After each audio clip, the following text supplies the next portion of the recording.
Welcome students. In this video, we are going to talk about the concept of geometric sequences. In the last video, I talked about arithmetic sequences. In this video, I'm going to talk about the concept of geometric sequence. So that's our concept.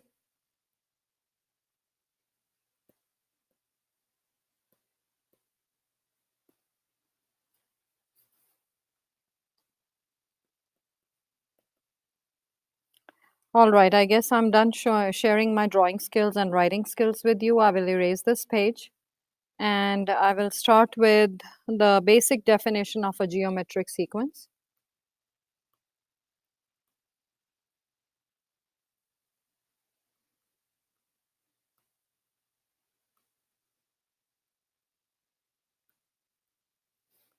And the geometric sequence is a sequence in which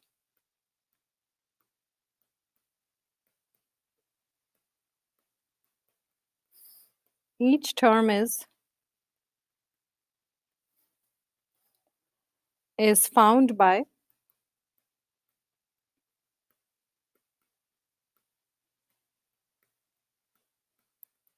multiplying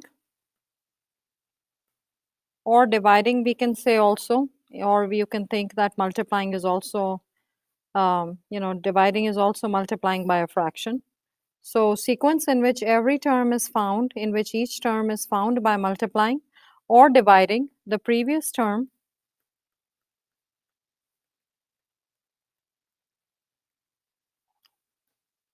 by the same number.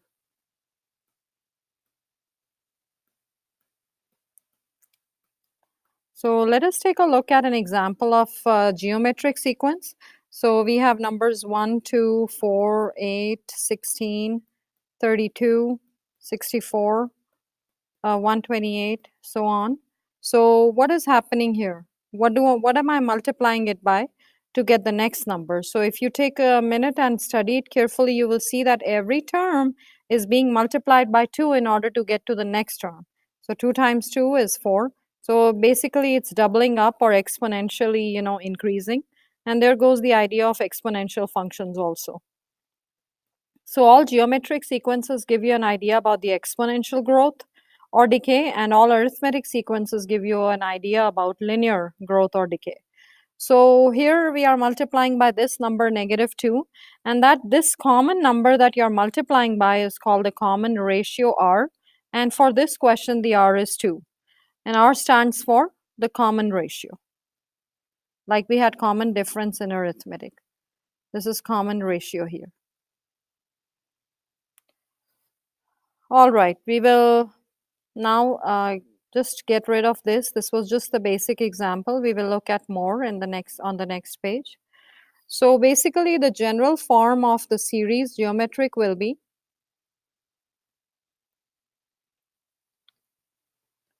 that first you always have the term A1.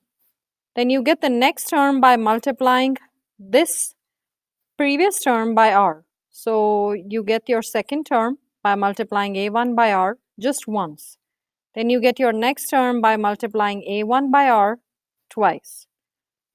Next term, A1 by R thrice. Now let us look at what the terms are. This is your first term, second term, third term, fourth term. Now in the fourth term, your R power is always less than 4, which is 1 less than 4. Here, this is your third term, your R power is 1 less than 3. So from here, the mathematicians came up with the formula and they said for a geometric sequence, we can find any number of nth term using this given formula, which is A1 R to the power of n minus 1. That means whichever term they're asking you, you do the power of ratio 1 less than the term they're asking you. A1 is always a part of formula like you saw in arithmetic sequence also. Now one little important thing to remember is that R can never be equal to 0. You know why? Because let us say if our R is 0, our first term is A, our second term will be 0 times A, which is 0. Next term 0 times 0, 0. Well, what happened? We are not having a geometric sequence anymore. There's no common ratio anymore. So that means this is not a geometric sequence. So that is the reason R can never be equal to 0. All right, with that taken care of, let us do an example on the next page. And remember, the formula to calculate the nth term for a geometric sequence was a little different than arithmetic, n minus 1. So this formula, if you write it on the top, it'll come handy on a lot of questions. And on this question, we have the 10, 30, 90, 270, 810, 2430, big numbers here. And they are saying that you have to find the 10th term of this sequence. So how many do we have? 1, 2, 3, 4, 5, 6. We have the first 6 terms here. They are telling us to find the 10th term. So now let us figure out what do we have already. We have the first term, which is 10. Then what else do we need? We do need the common ratio according to the formula. So the common ratio is, let us take some thinking time and think about what would be the common ratio. What is the same number every time I'm either multiplying or dividing this by? So as you can see, I'm timesing this by 3 in order to get the next one. 30 times 3 is 90 times 3. So this number is remaining same all the way. So R equals 3. Now let us find the 10th term. N will become 10 because they are asking you 10th term. Always remember, n is the number of term they are asking you. So A10 equals A1. What is A1? 10. So we'll apply it in the formula. A1. R. What is R? 3. So I will apply it here. 3 to the power of n minus 1. What was n? 10.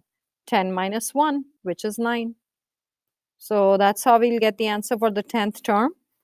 10 times 3 to the power of 9 is, we need a calculator for that. And then we multiply these two. So that is the answer for 10th term. And the formula helped us calculate it. Now the other way could be you'll multiply every term by 3 and get the next term. You may say, well, this can be done. We just needed the 10th term we could have done. But you will be really appreciating this formula when they ask you, let us say, the 100th term or 50th term. You don't have to do all that math. You just use the formula and you can find any number of term that they ask you. So I hope it made some sense, students. Again, this was geometric sequence where we multiply or divide by a common number. And arithmetic sequence was where we add and subtract the same numbers. The formulas will come in handy, so please try to remember them.